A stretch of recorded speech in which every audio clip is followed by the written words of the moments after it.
Hello, welcome to Anita the Pedagogue channel. Today we are doing a short story analysis of Ama Ata Aidoo's The Girl Who Can. Let's quickly look at our agenda for today. We will look at a biography of the author, the title, the setting of the story, its point of view, the diction, the plot analysis and summary, characterization, literary devices in the story, the themes, and some likely examination questions. Let's begin with the biography of Ama Ata Aidoo.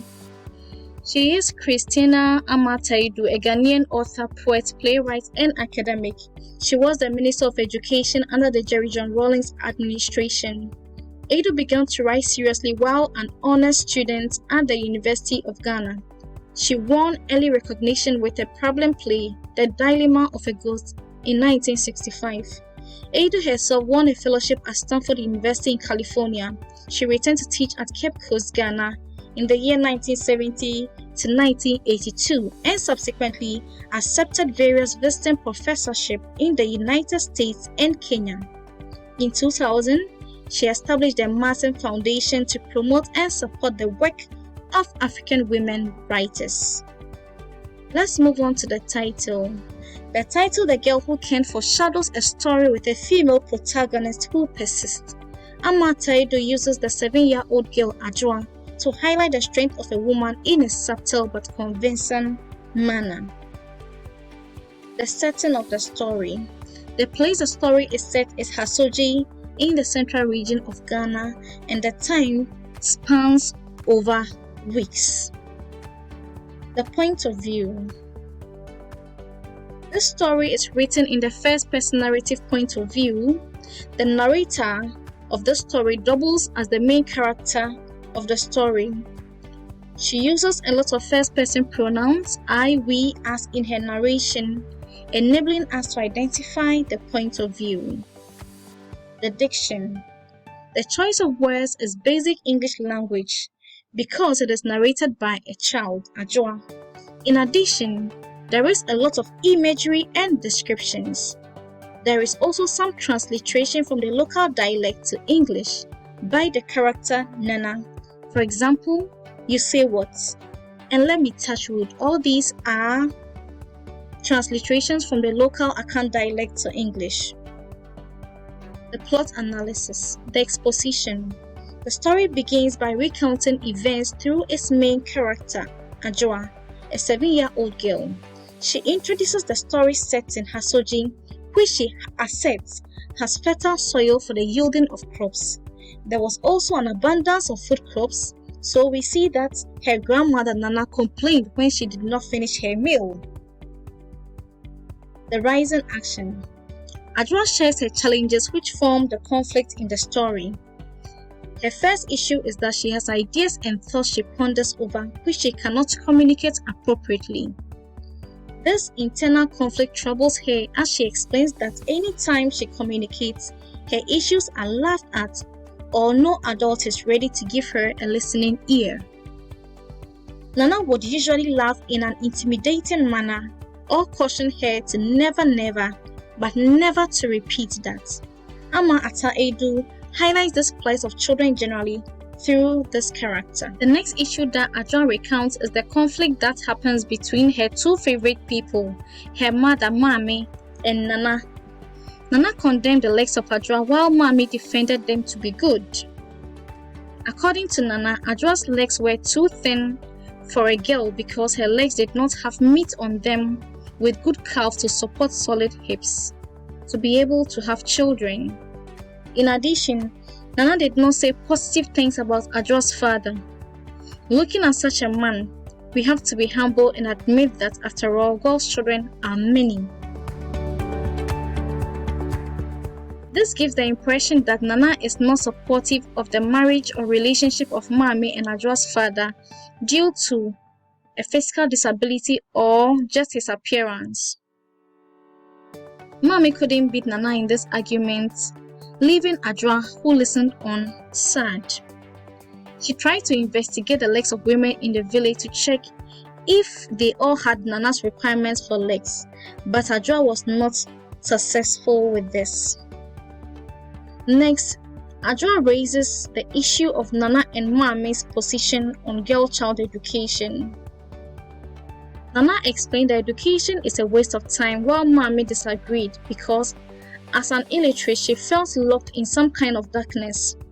She preferred Ajua to be able to read and write and decide to marry later. This is because Nana meant that a girl child needed not to be educated, but to stay home and learn to be a woman who would eventually get married. Ajua was a sprinter, that's an athlete, but did not deem it necessary to tell her mother and grandmother until she was selected to run in her school's junior section. Out of disbelief, Nana investigated and was shocked to know that Ajua's legs were not completely useless. Nana was pleased and drew closer to Ajua. She washed and ironed her uniform for her and followed her for the district sports. In the climax of the story, we see that Ajua won every race for her school and won the cup for the best round junior athletes. The story then gradually moves to its end, where we see Nana overjoyed and martyred. Even though some legs don't have meat on them to carry hips, they can run. And as usual, Ajua was unsure what to say, while Mami remained speechless at the achievement of Ajua and also the reaction of Nana. So this brings us to the end of the plot analysis. We will move on and look at the characterization, beginning with Ajua. She is the main character of the story. She is a 7-year-old girl. Ama Ata Aidoo highlights some children's communication plight through the communication issues that she raises in the story. She fears communicating because her grandmother laughs at the things she says with other adults. Ajua also complains that at other times, she is told never to say the things she said. Ajua is compassionate of her mother because Nana always wins her arguments with her. At the end of the story, she wins in all her races in the district sports and makes her grandmother and Mami, her mother, proud. The character Ajua is a proof that gender stereotype is not good. A girl is not born just to have children and marry, but to achieve anything she purposes to do. We move on to the character Mami, also known as Kaya. She is the mother of Ajua. She is a good mother as she believes in her daughter. Contrary to Nana's perspective, she believes Ajua's legs are perfect and disagrees with Nana that they are too thin to enable her to give birth. She is also unhappy with Nana's negative comments about Ajua's father. Mami advocates for girl child education as she argues that formal education will help Ajua learn to write and read and not be an illiterate like her. She is overjoyed and speechless when Ajua wins her race and becomes a champion. The character Nana. Nana starts as the antagonist in the story. She speaks negatively of Ajua's thin legs. She has formed a mindset that a woman is only meant to have children. So she shows her dislike for Ajua's thin legs because she believes she cannot have children. She is also against education because she thinks it is a waste of time, which her daughter, Mami, disagrees. Nana is a round character because she changes later in the story when she learns of Ajua's ability to run. She supports her by ironing her school uniform for school and going with her to the district sports events. When Ajua wins the cup for the best round junior athlete, Nana goes all out to celebrate her. She does realize that a woman's body has more to its existence than just giving birth to children. Let's now move on to the literary devices. Metaphor. Comparing two or more things directly. My mother felt she was locked in some kind of darkness. So comparing how her mother felt to being locked in darkness. Hyperbole, extreme exaggeration. They also say that when all of Africa is not choking under a drought, Hasoji lies in a very fertile lowland. So it's an exaggeration to say that all of Africa is not choking under a drought. plus that is what always shuts my mother up for good. So it is an exaggeration for that to be what shuts her mother up for good. Alliteration, the repetition of the initial consonant sound in words in an expression. An example is land of sweet, soft silence. So the initial consonant S has been repeated. Simile, comparing two or more things using as, like, or than. An example is, but she walks way behind us school children as though she was on her way to someplace else. Again, she carried a gleaming cup on her back like they do with babies and other very precious things. So she carried the cup compared to how children are carried on the back. Personification, until tears ran down her face. Personification is giving inanimate objects human attributes. So tears cannot run. So that is personification. Let's move on. There's also been the use of repetition. Never, never, but never, to repeat that. The word never has been repeated. Also in this expression, she would laugh and laugh until tears ran down her face. There's been the repetition of the word laugh for emphasis. Mattering, mattering, mattering.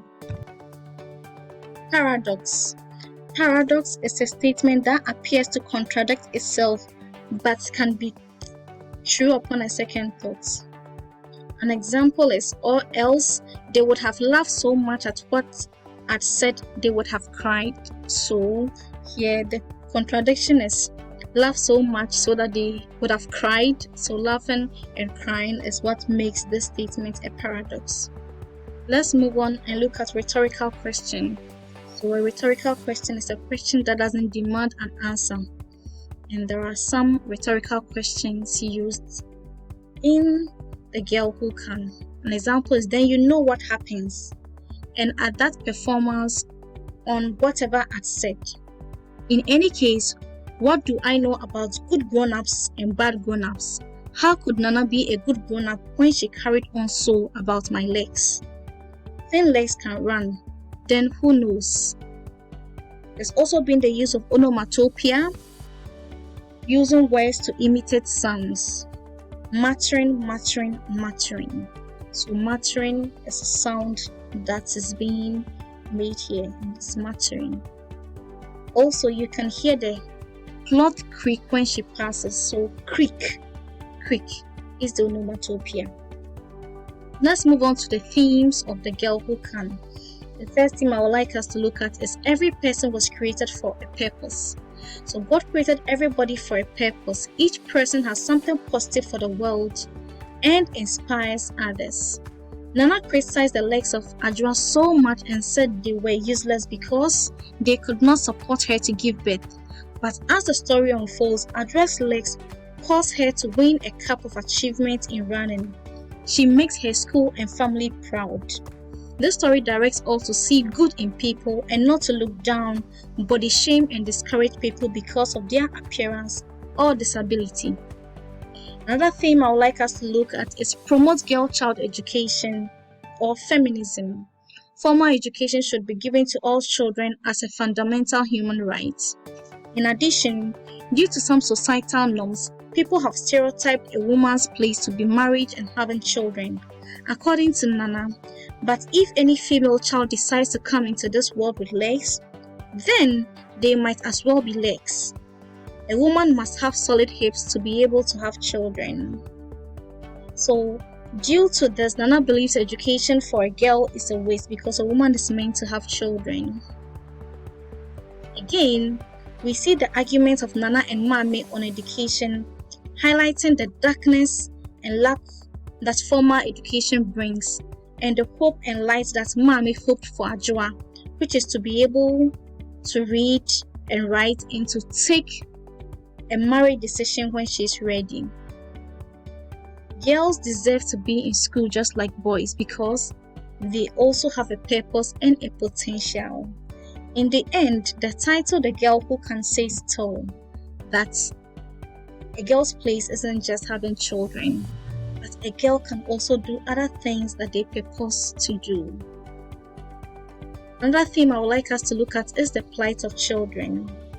Adwoa's conflict as a child left her in a dilemma. She did not know what to say that would not be funny or offensive. Most children like Adwoa do not get a reasonable explanation for what they say that grown-ups think is extremely funny or unacceptable. They are laughed at or told never to utter such things without careful explanation. Most children become timid because of the reactions they get from adults. The story highlights the sufferings of children like Adwoa. It is therefore necessary for adults, parents, and caretakers of children to help children to understand the effects of what they see and help shape their communication. Now let's look at some likely examination questions.